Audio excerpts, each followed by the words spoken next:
Hello there, ladies and gentlemen, and welcome to another episode of CookieCast. Today on CookieCast, it's the Darkest Timeline. Coming in hot this episode. It was full of rage and anger and vinegar. So, yeah, you got that to look forward to. We're talking PC gaming, stand-up comedy, old school Wednesdays, computer game DLCs, and there's TV, movie, computer games, all that sort of stuff's in there. So, won't worry about it. It's all there. Don't you worry. Before we start, please do consider like, share, subscribe, and comment. Leave a review where you can leave a review, and share the podcast around, people. That's the one for me.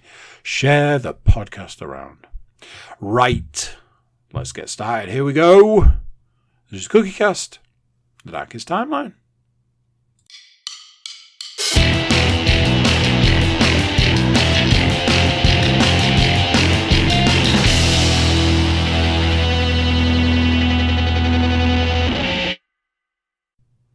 Hello. Warning. I am salty today. Why are there two of these? What's going on here? There aren't two. There's one. You're lying to me. Lie to me. Oh, what a day. What a day. I'm in an amazing mood. We will get onto this shortly. I'm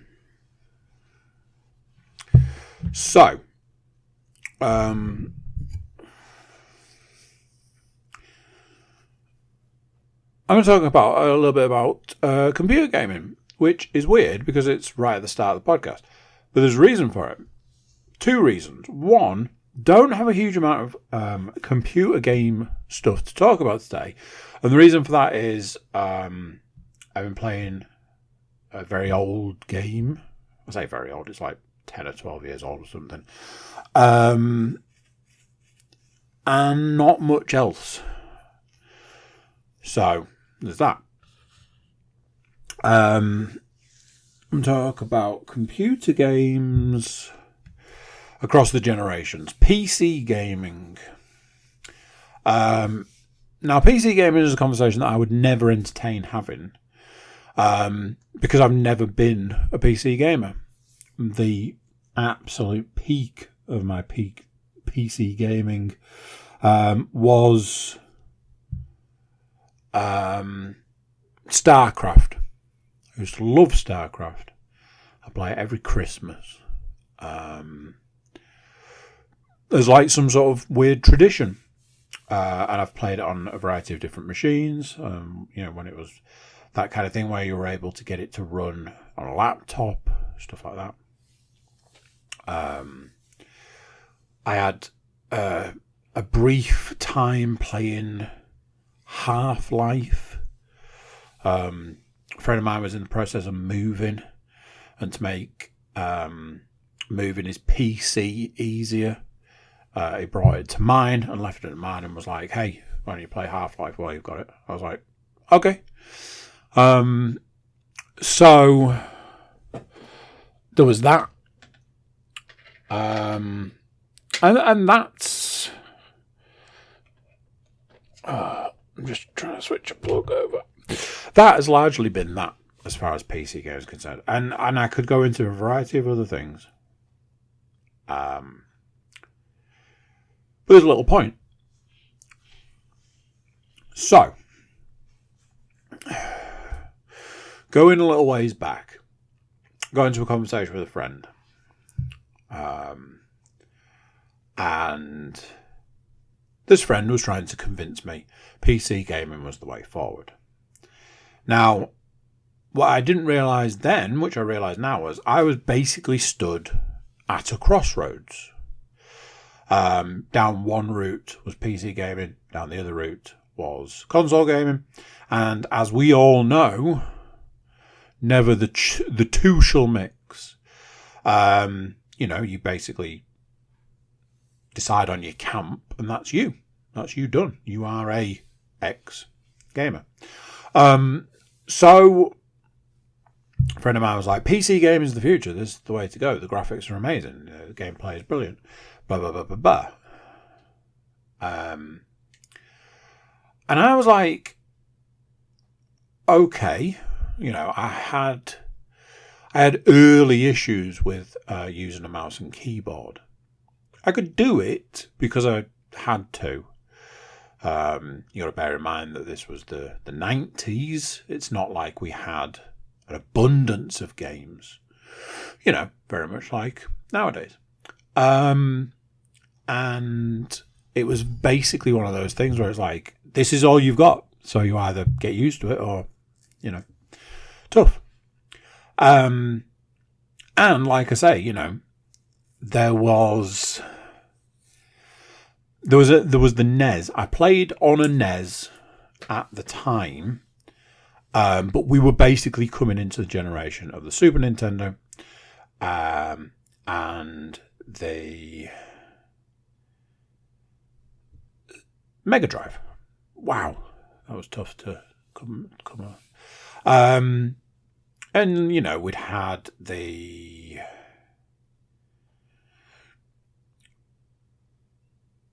Master System, and again, not one I'd really bothered with.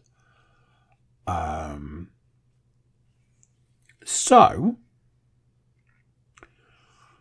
a friend of mine's like, okay, so PC game, and then went through the process of getting a PC game to run.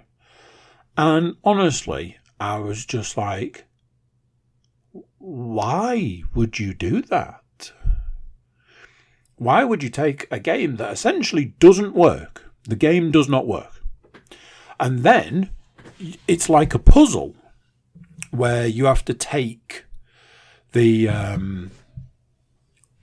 puzzle and work it out and do a series of different things to solve the puzzle and make the game work. And then when the game works, it might only work for so long, and then you have to do something else. Or it might work, but not work as well as you'd like it to, so you have to change some stuff. And then you've got like a bajillion settings to change and tweak and all of this. I was like, why would you go through that process? When on the other side of the fence is put thing in machine, turn on, press start, and away you go.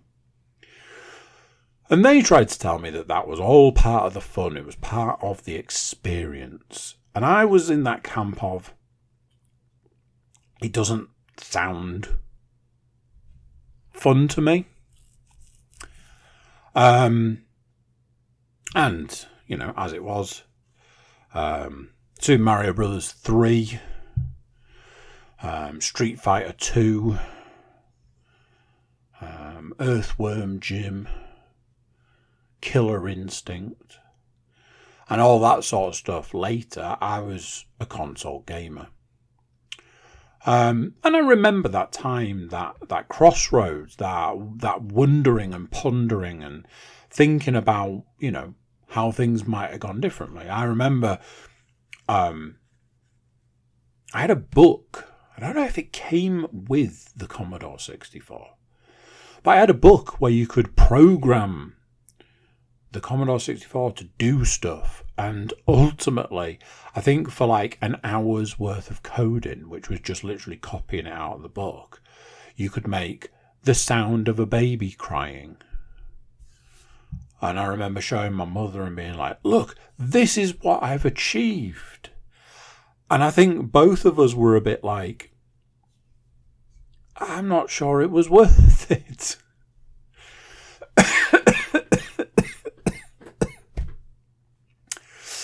So that's been that. And I've gone, Super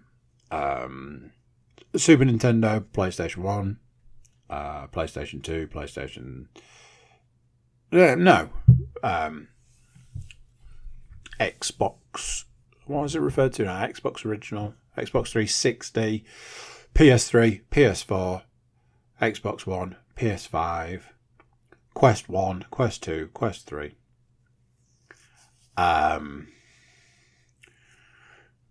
GameCube, Wii U wasn't mine, terrible machine. And Switch. A variety of different Game Boys, DS's, etc. Well and truly a console gamer. Why do I bring this up? Well, as we are aware, over the last few weeks, I've been dabbling with the Steam Deck. And honestly, I'm not going to lie. I've said this already. I've gone on record saying this. I truly believed it was one of the most pointless pieces of technology, whilst at the same time being like, I mean, I'm a little bit interested. And then when somebody put it in front of me, and I was like, I mean, it's kind of cool. And then it finding this area of my life where it was like, I fit in this space. And I was like, yes, you do. And I thought that was that.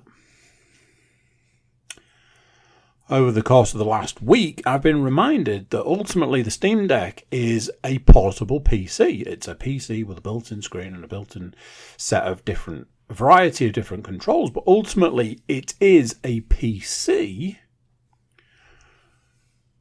And with that brings all of its friends. Its friends being completely broken games to the point that work but only for 20 minutes. Games that need complete overhauls to be able to work, but are sold as working games. And so on and so forth. Games that are sold and they tell you that the control structure you have absolutely works for this game. And you buy it and you play it and realise that's not true. So the game that I've been playing in the last week had that thing that I was just talking about. It crashed after 20 minutes of play. Sometimes that worked quite well. I would be like, okay, well, it's bedtime anyway. Boom, winner. Sometimes it was like, it's crashed to the main screen. I'll just reload it and carry on because it's got a reasonably good auto-save system. So I'm not really going to lose too much from just logging back into the game. And then other times I'd be like, this is really annoying. And then I started looking it up and it's like, oh, you need to go into desktop mode.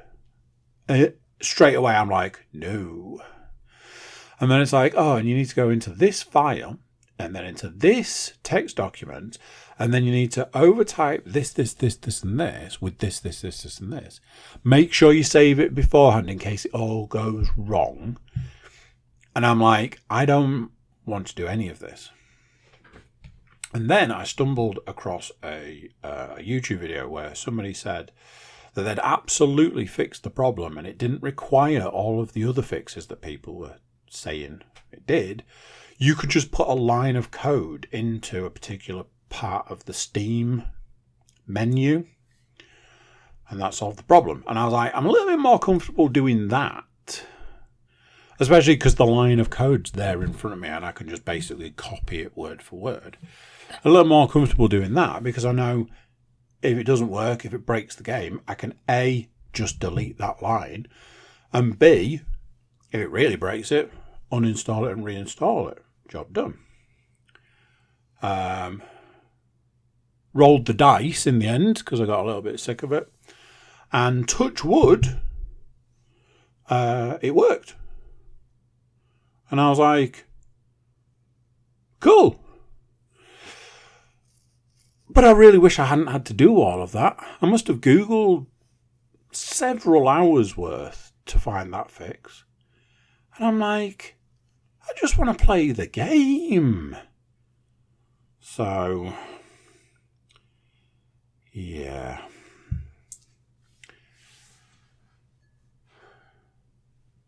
Any long-time listeners might remember Wednesday Curse. Do we remember Wednesday Cursed? Wednesday Cursed was every Wednesday my life was completely cursed. And every Wednesday was awful. Just completely awful. Like, I'm surprised people manage to stay alive in my vicinity. That's how bad we're talking. And I am not even joking. So, that was the Wednesday curse. Got to the point where people would say to me, oh, what's your day got installed? Is it going to be a bad one today? I'd be like, oh, it's a little too early to tell, I'm afraid. One day, the Wednesday curse didn't really get started, didn't really get out of bed. And I was a bit like, okay, I'm not going to complain. I'm not going to look a gift horse in the mouth on that one. I'm glad. I'm pleased. And I just basically went about my merry way at that point. I was like, well, I've had so many terrible Wednesdays. Letting me off one of them, that's great. I'm happy with that. And then another Wednesday came and went. No sign of the Wednesday curse. I was like, well, that's two. Obviously, you can't say anything to anyone because you don't want to jinx anything, like I'm saying to you now. Oh, my. So I'm like, okay, 2 weeks. Feeling slightly less cursed right now. And, I'm not, as going against the evidence displayed in front of you, I am not completely Egypt.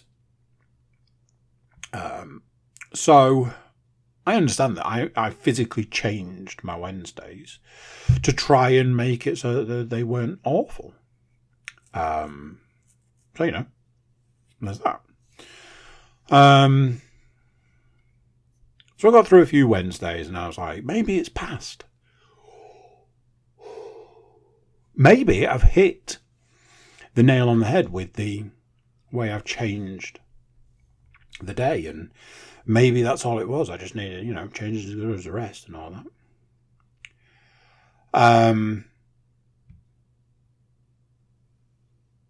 So, a few weeks in, we get to Wednesday just gone.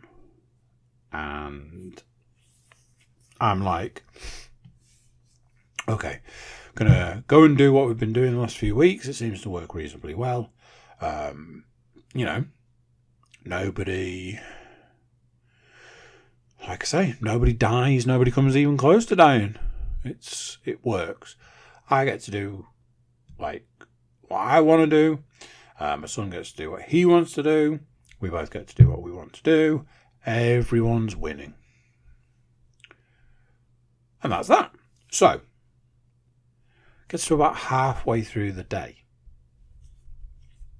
And I physically felt it. It was like somebody had done that thing where you pull an elastic band tight and then whack someone with it. I know we don't do things like that these days because, it'd be a hate crime of some description. But, back when things used to be fun, and you could whack another human being with an elastic band without whatever. I physically felt as if somebody had thwacked me with an elastic band. And from that moment on, it was full-blown cursed Wednesday. Oh my days, I thought if I'd have looked outside at some point, there'd have been some kind of black, swirling mass of clouds. It was biblical how bad last Wednesday was. And I'm like, oh no, the curse has caught up with me again.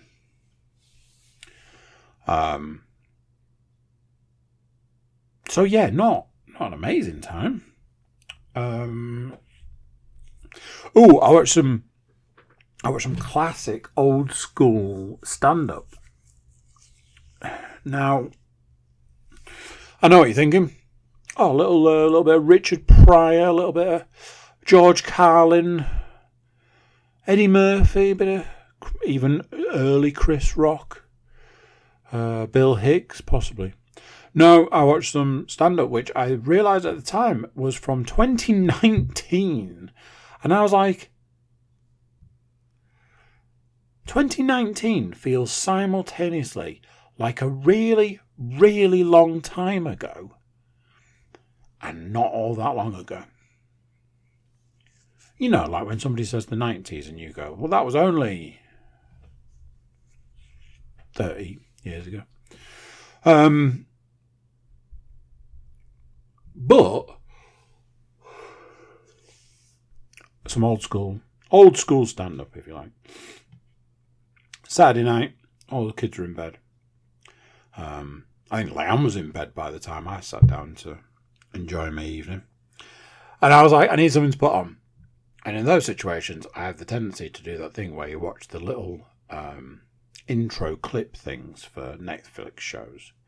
And you just scroll through those. I don't know why. It's under the pretense of finding something to watch. And weirdly, I was like, actually, do you know what? I fancy watching some stand-up. So I did a little search. And I watched one of Bert's older stand-up. Bert Kreischer's. I watched Secret Time, which is one of my favourite stand-up specials. And I haven't watched it in ages. Because I watched it a lot, because it was one of my favourites. And I haven't watched it because I didn't want to sort of like completely murder it. I'd seen it a lot. I was like, I gotta stop watching this now. I've got to stop here. And from that point on, I didn't watch it again. But I was like, well, I'll put it on, see how it feels.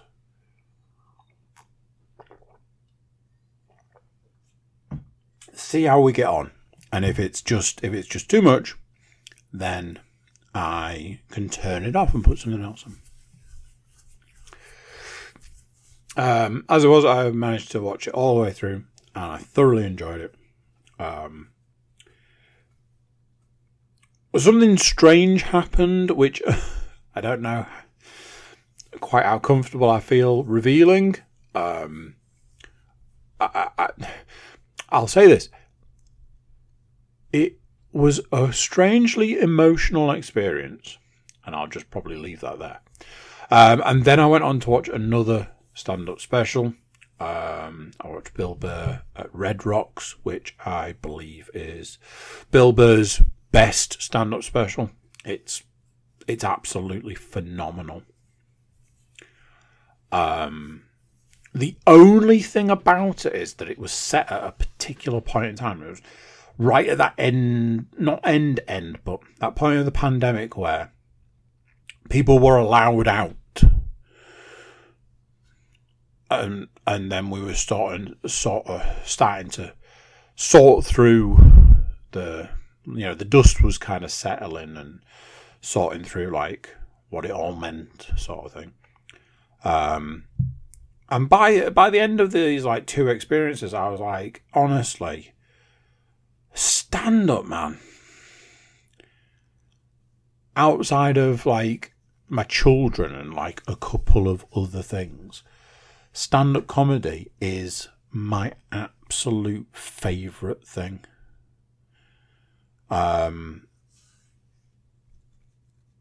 Like good quality stand-up.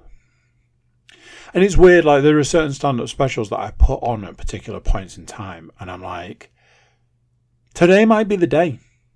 This viewing might be the viewing where I go, it's not as funny. I didn't enjoy it as much.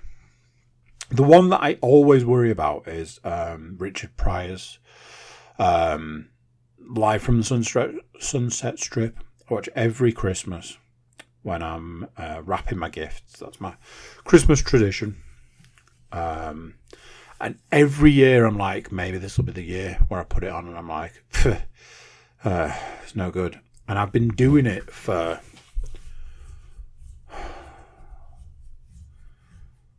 it could be 20 years.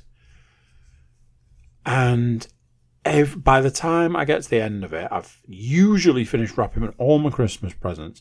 I am crying, laughing, and I'm like, this has been the absolute best experience I could have hoped for. And I'm always just blown away by that experience.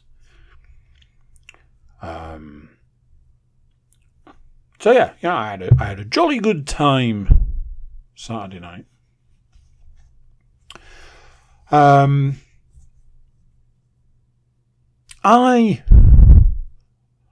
like to think I'm a good dad.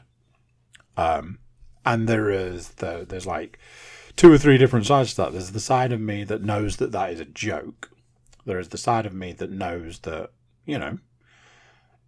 that's what I try to be. That's what I aim for. And then there's that part of me that sort of sits in the middle, where I'm like, in these areas, I think I'm probably, a reasonably good dad. And in these areas, I am not. And I think if you, zone in on the areas you're not and try and improve, whilst also keeping on top of the areas that you think you're good at, and, tweak them here and there, then what more can people ask? Nobody's perfect, etc., etc. Unfortunately, one of the ways that I display love and affection is through gifts. Simplest way to work on it is, I like you if I get you a gift. Simple as that. So, in a flurry of... No, that's not true. That isn't true. Let me backtrack a bit. My eldest and her friend were playing on electronic devices. Her friend was playing on a phone. My eldest was playing on a DS. They were having a competition, which I wasn't sure I understood. They seemed to have a similar game to each other. So they were doing some sort of fashion competition. So in each of the games, they had to get the highest score they could for that specific game. And whoever got the highest score in their game won. And I was like, that's kind of a cool idea. In the process of this, I was like, I imagine if I look for this kind of game through Steam, there's probably going to be quite a few of them that are going to be quite cheap. And as it was, I was not disappointed. Found a series of games that fell into this category. And I was showing my eldest, I was like, look at all these games. She was like, oh yeah. And we stumbled on one, and she was like, I used to have that on the Kindle. I was like, all right, okay. She was like, yeah, but when the Kindle stopped, when I stopped getting all of the content for free, I stopped playing it. And I was like, oh, okay. So I carried on looking through the store. I was like, hey, that game appears in a series of bundles. And there was one bundle where it was this fashion game and a baking game. There was a bundle where it was this fashion game and another game of a similar ilk. And then there was a bundle where there was this fashion game and this platformer. Seemed a bit random until I was like, see that platformer there? That's absolutely the sort of thing that Leanne would love. So I had some Steam credit at the time. And I was like, do you know what? I'm going to roll the dice and I'm going to get the bundle. Get a game for my daughter, get a game for Leanne. Everybody's happy. In the process of looking through these bundles, one of the bundles for this fashion game was the one with the bakery game. But because I wanted to get the other one, I was like, can I add them both, and will it work out that if I'm buying the fashion game once, I don't need it twice, and can I still have the discount? And the short version was no. It wanted to charge me for the full lot, and I was like, well, I'm not doing that. I bought those 2 games, and that was that. A little while later, got into a conversation, I was saying about the bakery game. And my eldest was like, oh, was it like that game we had on the Switch? And I was like, yes and no, I think. I had a conversation with Leanne where she was like, oh, I wonder if my youngest daughter would like it, because she seems to have had a similar game that she's had to go on and been quite good at. And I'm like, well, actually, I was wondering whether my middle daughter would like it. So I was like, do you know what? I'm going to go back and have a look.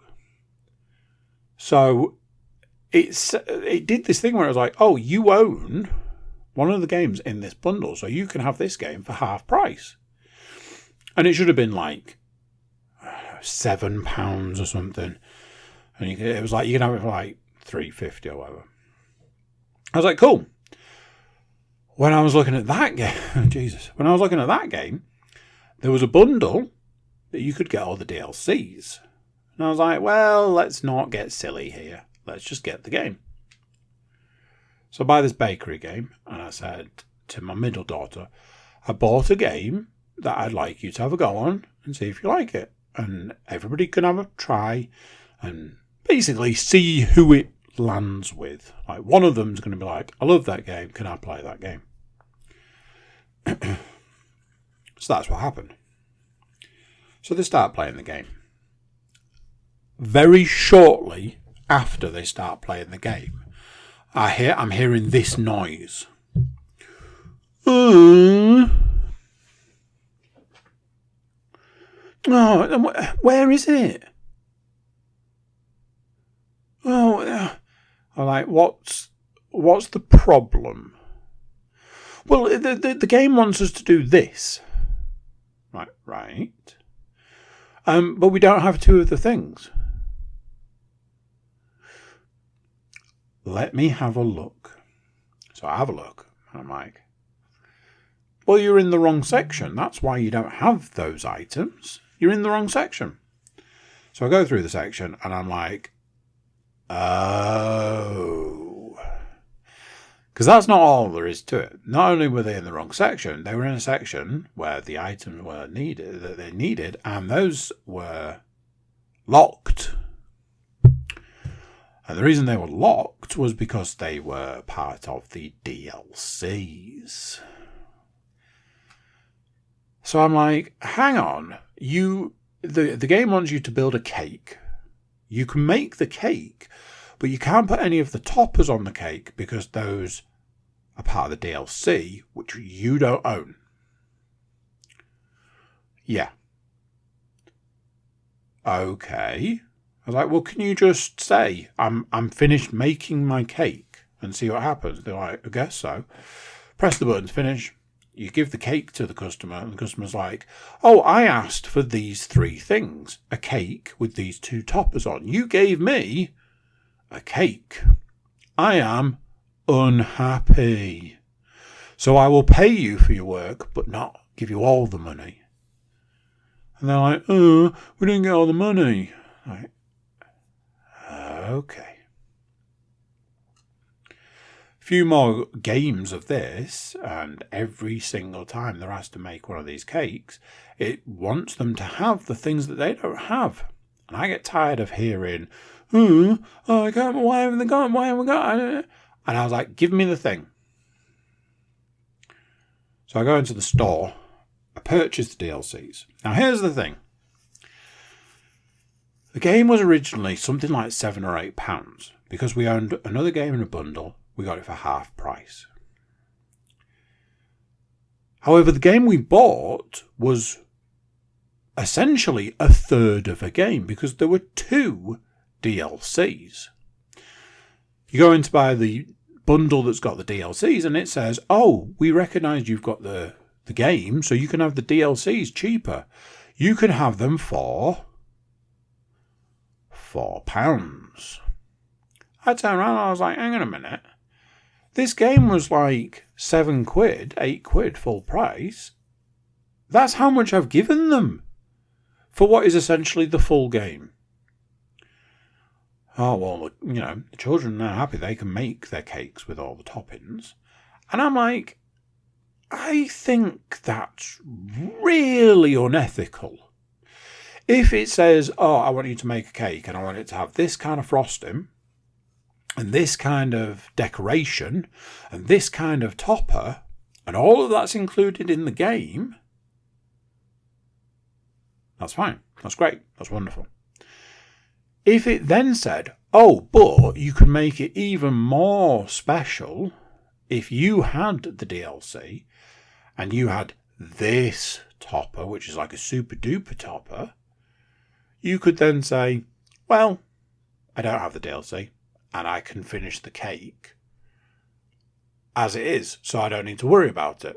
And you can move on with your life. But I said to Leanne, I was like, they're basically holding the game hostage. And then I started winding all the children up and I was like, no, what they're saying is, oh, have you got a parent that doesn't love you? I said to my eldest, I was like, that's what you read on the screen, didn't you? You read, it said, Daddy doesn't love you. Because if he did love you, he'd have got you the DLC to go with the game. That's how you read it, wasn't it? My eldest was like laughing and stuff. I was like, no.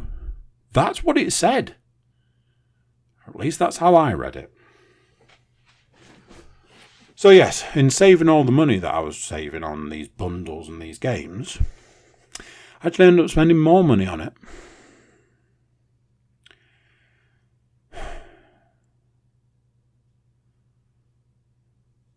Went to the cinema the other day. I'll talk about it in a bit.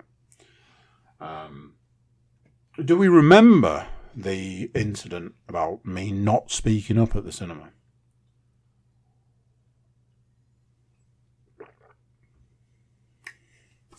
It's kind of stuck with me.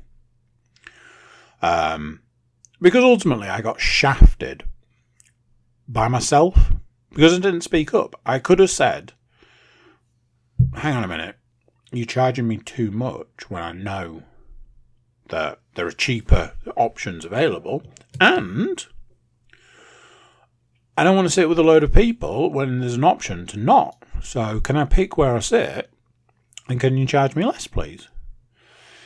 Nothing about that's unreasonable, but, Mr. I don't want any sort of, what's the word? Confrontation. Can't ever speak up about anything. And it cost me more money. So, this has stuck with me, obviously. I went into the cinema the other day. And I'm there and I'm like, I'm poised and I'm ready. Wound tight. There's a very strange queuing system. I have this theory that businesses should focus on their busy times. And basically, in a situation where you've got a cinema and you've got X number of tills, all of your staff should be manning those tills just before the films start. So they can get everybody tickets and popcorns and drinks and on their merry way. But it always seems to be the way that that's not the case.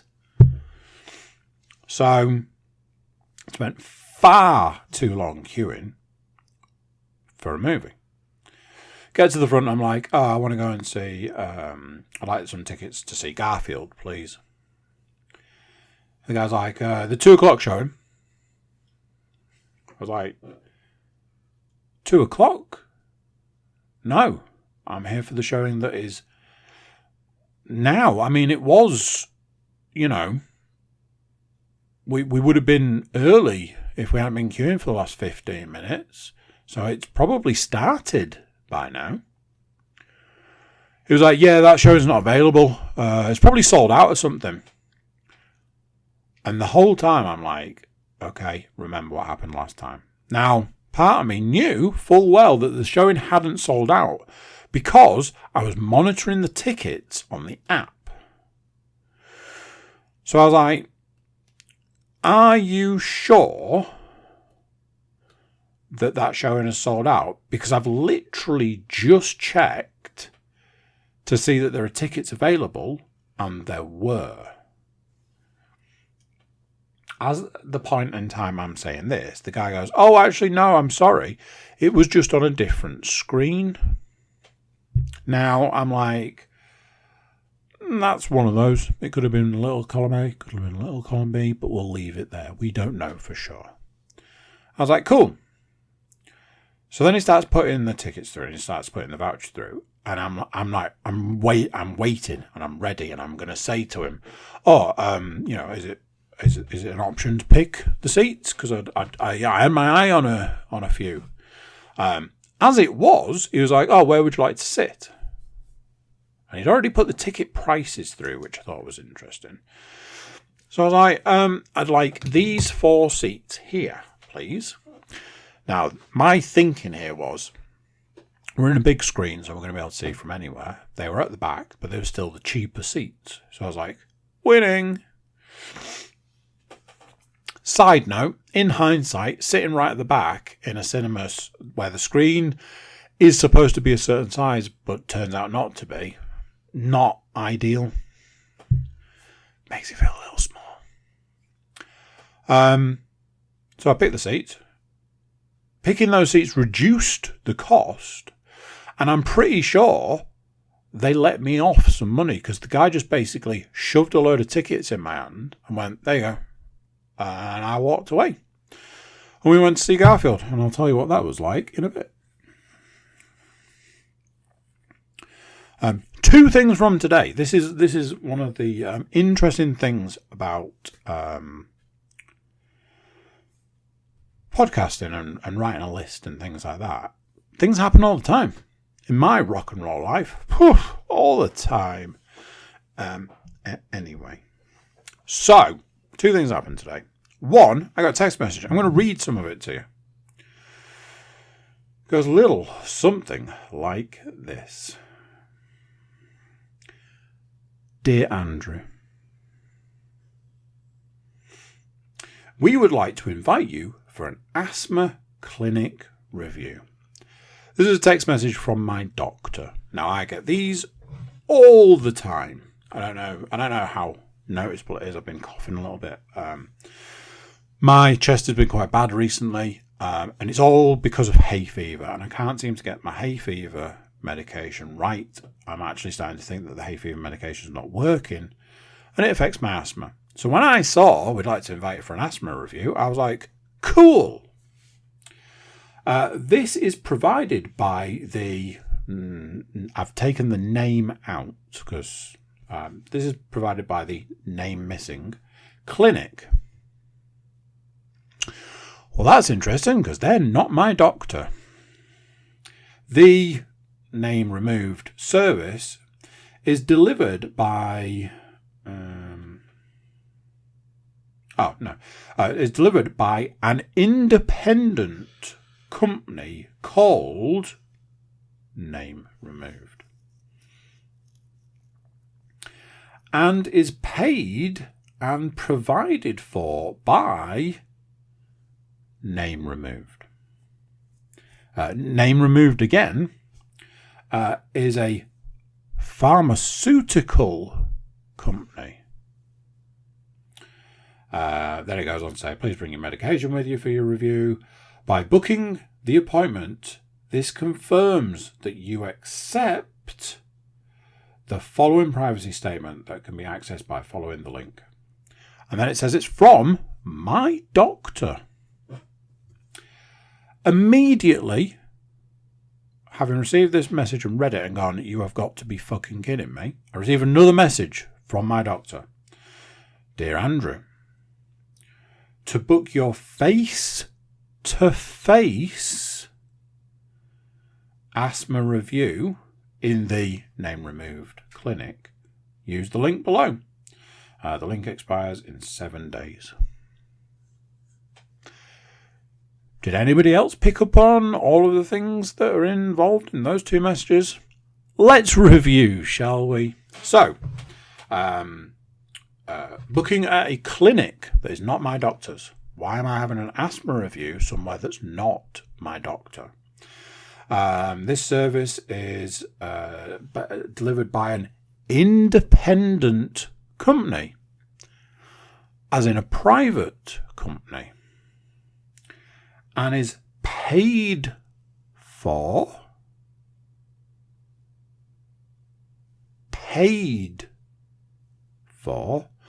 you'll notice no mention of the NHS here,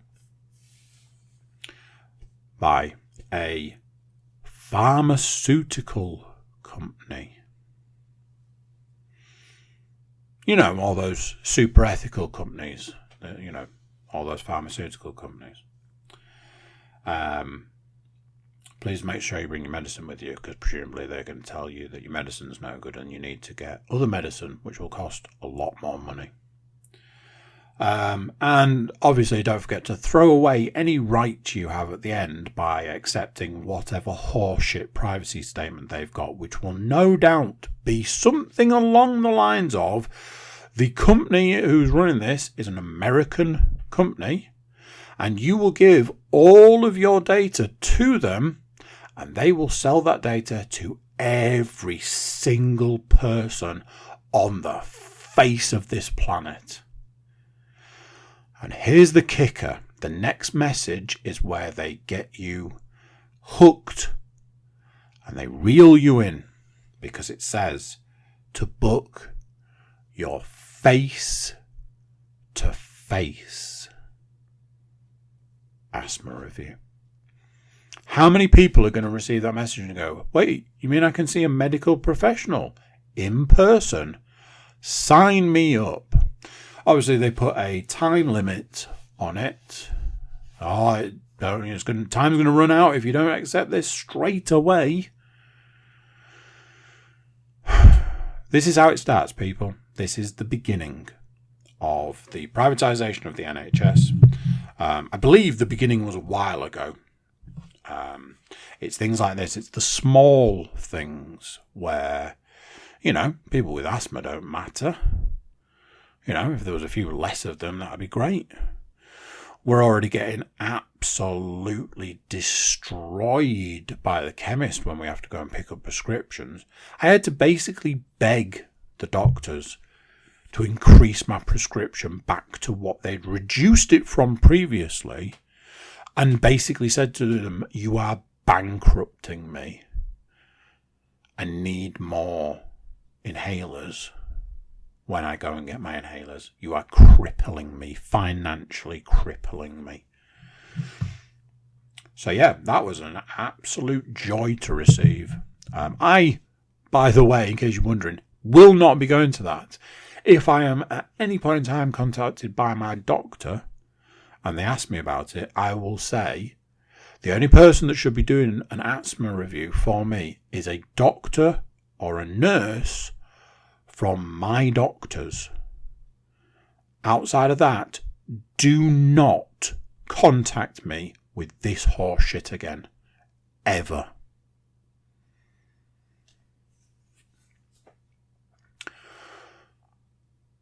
I came home from work today. I'm getting sorted. Coming through the door, get sorted. Get a phone call from Leanne. She's like, you know what we could really do without today?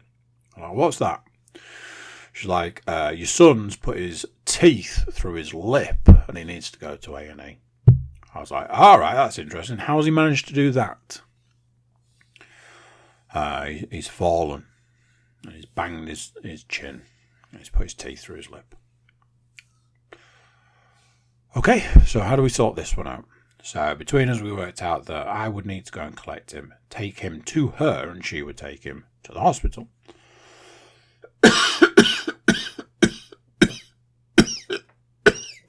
That's the asthma I was talking about. So, I think I've probably mentioned this before, but I absolutely despise Mondays. And not for the reason that most people would think. It's for the fact that I hate taking my son to nursery. I hate it. I hate it with every fibre of my being. I hate the fact he has to go there. I hate leaving him there. I hate dropping him off.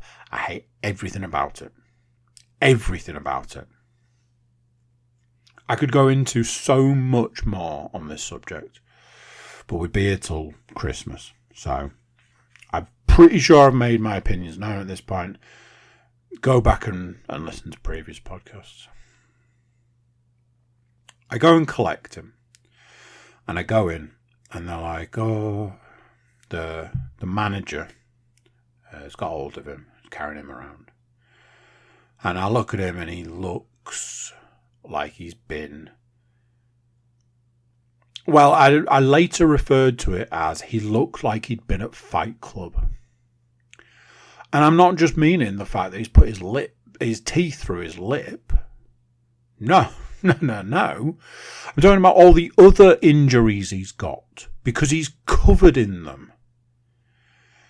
He's got a gouge in his cheek, which I'm looking at because I can't see the lip injury at this point in time. They have to tip him upside down so I can see the lip injury. I'm like, oh yeah, he's got a severe injury there. Obviously, my eyes are drawn to the gouge in his cheek and the cut on his temple. I'm looking at these offending articles, and then I'm looking at the person holding it, and I'm looking at his face. Oh, yeah. He's actually got 2 accident forms. My words were nearly this. Oh, does one of them explain the gouge in his face? Now, you'd think, yes, one of them would explain that. You'd be wrong on that one, because what this one explained was a completely different story to the 2 stories they tried to give me previous to handing me the form to sign, which had a different version of the story on it. Oh yeah, somebody caught him with a fork.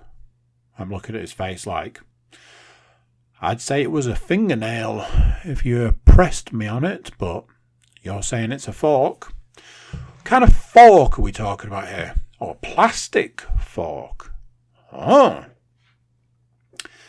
Then, it was a different version of the story. Somebody was swinging a fork. Caught him in the face. Okay. Then they give me the accident form, and then they're like, oh, actually, he was having a fork fight. And then it's happened. He's having a fork fight with another child. This is the result. And I'm like, the only thing I can think is, as I said previously, presumably this is some kind of fight club that they're running at the nursery. And the other thing I'm thinking is, how has 2 children got into a fork fight and none of the adults in the vicinity have done anything about it? Like, I don't know, don't fight with your forks. Then they've told me, oh, he's tripped, and this table here, he's banged his chin on the end of this table. Put his teeth through his lip. Job done. So later, when I'm effing and jeffing about the fact that I absolutely despise sending him to nursery, and if he'd have been injured on one of our watches, then that would be a different story. My daughter did exactly the same thing. She fell off a curb, smashed her chin onto the floor, put her teeth through her lip, A&E. Apparently nursery think this is amazing. He's matching his sister now. Not a life achievement, is it?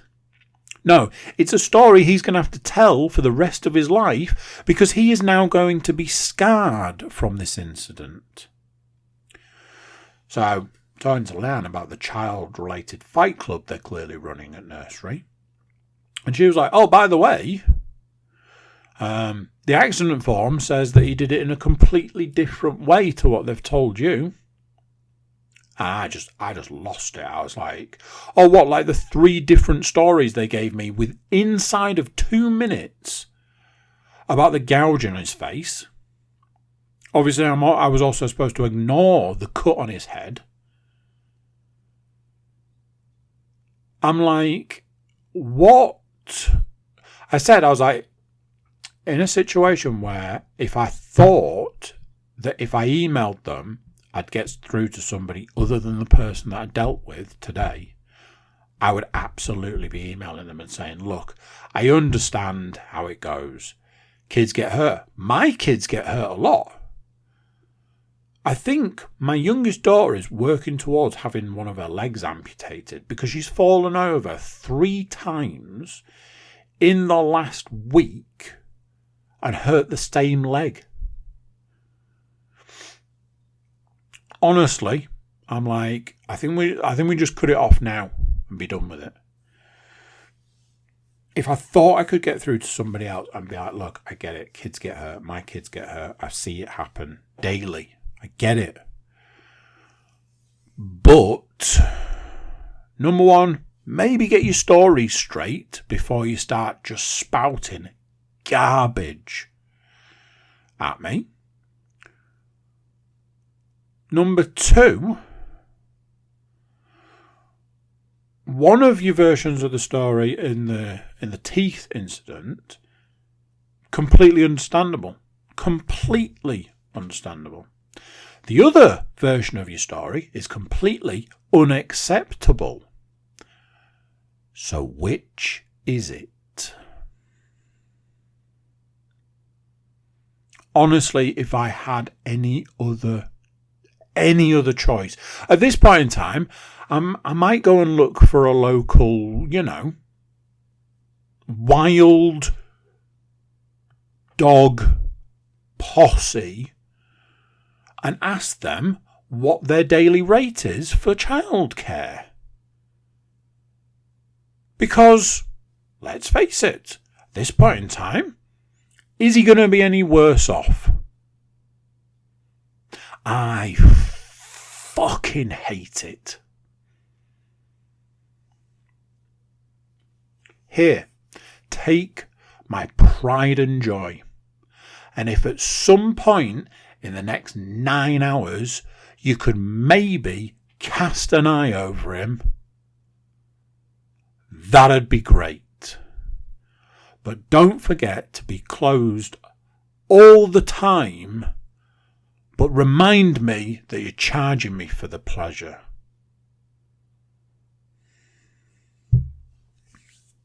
As I said at the start of the podcast, I'm a little bit salty today.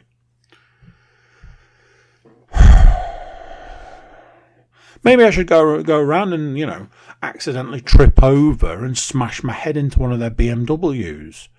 And then be like, oh, I've absolutely no idea what happened. I think I fell over. But maybe I didn't. Maybe I was holding something heavy. Maybe I wasn't. Oh, look, I've damaged your personalised number plate. Oh, woe is me.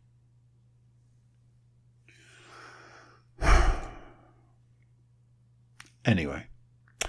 A bit of a weird one in the entertainment world. I've already spoken about computer games. Not all computer games, but the one in question's not going to go well. Let's put it that way. TV. Not something that features all that much these days. Although I have watched it quite a bit more recently, because I'm trying to get out in front of the fact that my Netflix subscription should run out in about 4 days' time. And honestly, with the number of adverts that I have to watch through Netflix, I am actually glad.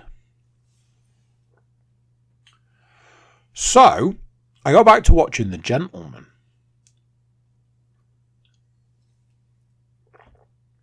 I think I'd watched something like the first 3 episodes, maybe. And I think I said at the time, it was fine. I enjoyed it. I really was enjoying it. But the hour-long episodes kind of basically put me off watching it. I struggled to be able to watch it, knowing that I had to sit down and strap myself in for an hour.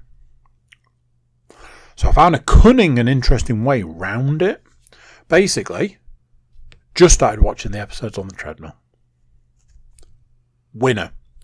They are entertaining enough that they actually distract me from the fact that I'm on the treadmill. The other day I was watching an episode that was really good, and the treadmill ended and I hadn't even noticed. Like, cool. At this point in time, damn it. I was going to say, at this point in time, I can't tell you how many episodes I've watched. But I can just look it up. Give me 1 second. I'm going to say 3.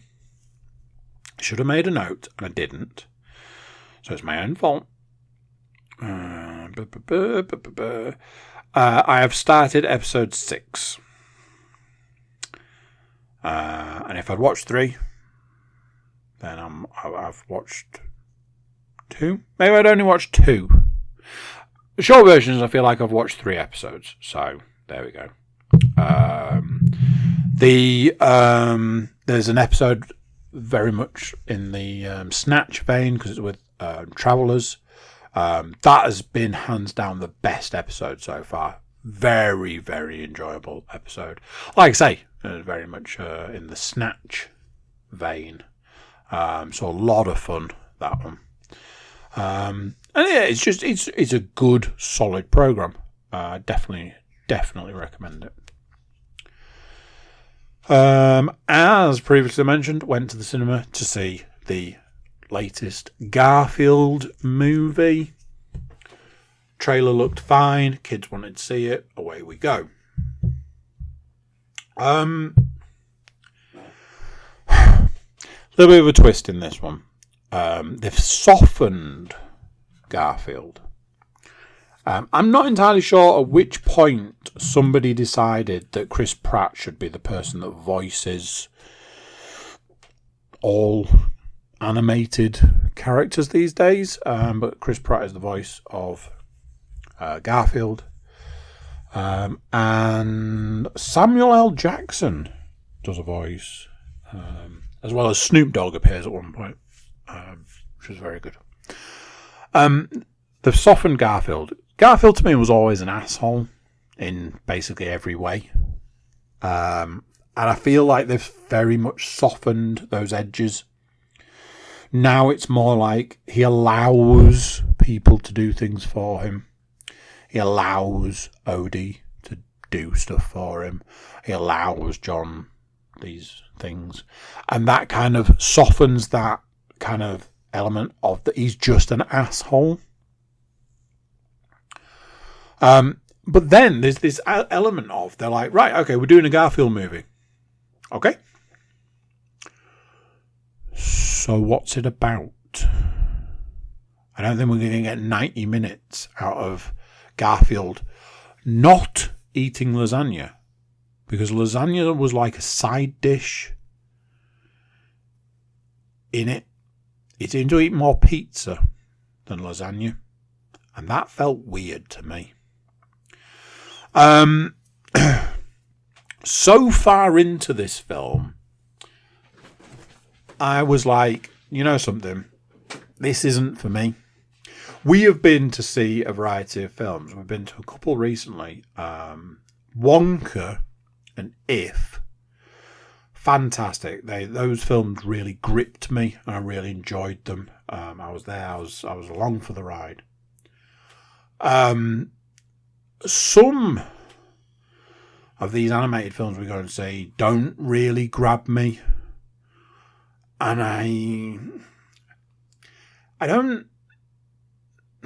not zoning out. I'm just not as invested. Basically, the Garfield movie is a heist movie. With a lot of twists and turns involved. But that was also kind of a theme. Like everything you think is not the way that you think it is. Like, oh, this guy's a bad guy. But is he really?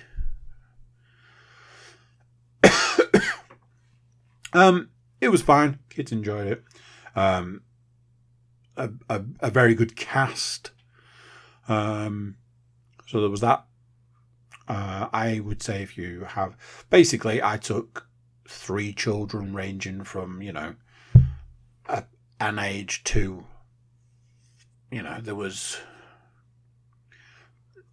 in the best part of 10 years difference, and they all loved it. So, it spans that. I always have that weird feeling with stuff like this where I'm like, which child of nowadays is a Garfield fan? Garfield, to me, feels very 90s. I mean, there was that whole thing about the Garfield stuffed toy car thing. That was the biggest selling toy, I guess, of that year. Like, every car had one.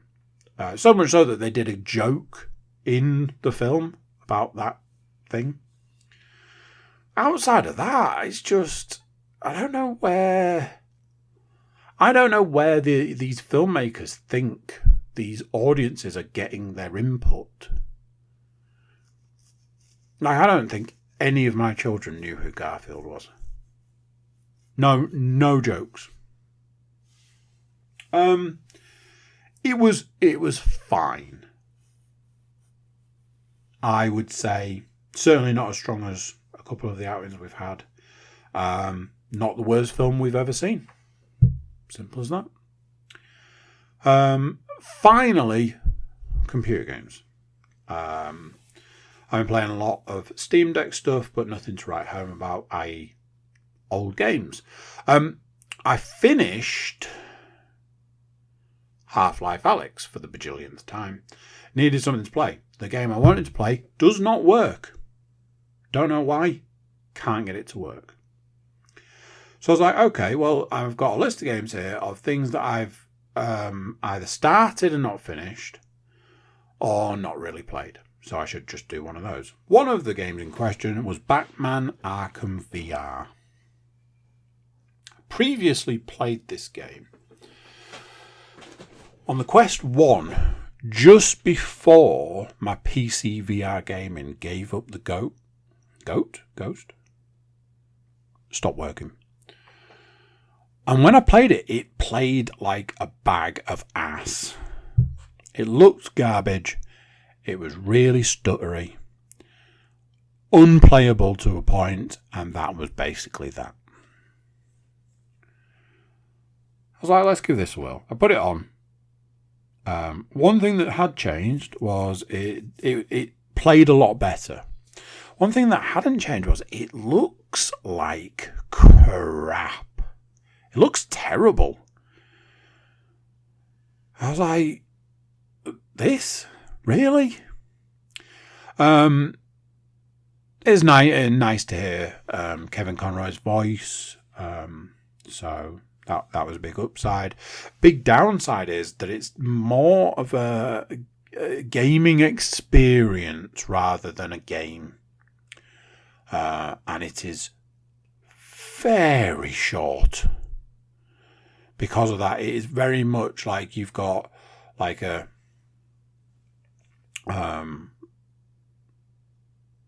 deep tissue scanner. You've got a grappling hook and you've got batarangs. And these are the 3 tools that you have through the entire thing. And it's all you use. And basically you go to like 2 or 3 different areas. You do a few different things. You find out who the bad guy was, which is a bit like, all right. And that's the end. And I was like, wow, that's short and underwhelming, which not great. Not great, is it? I have been playing Pistol Whip because there's been yet another free update. But I found myself last night playing a load of the community submissions. I managed to play the Ballad of Serenity, which was fantastic. But yeah, that's about it. I might need something new to play. Right, there we go. That's that. I will catch you next time. So there you go. What do you think of that? Another one gone. Another one done. Wait, that's the wrong way around. Thank you for watching. Thank you for listening. Thank you for being here. Before you go, please do consider like, share, subscribe and comment. Leave reviews where you can leave reviews. Lovely 5-star. Check out the website, thecookiecast.com. There we've got social media links and an email button, and that way you can get in touch with us. That is it for this one.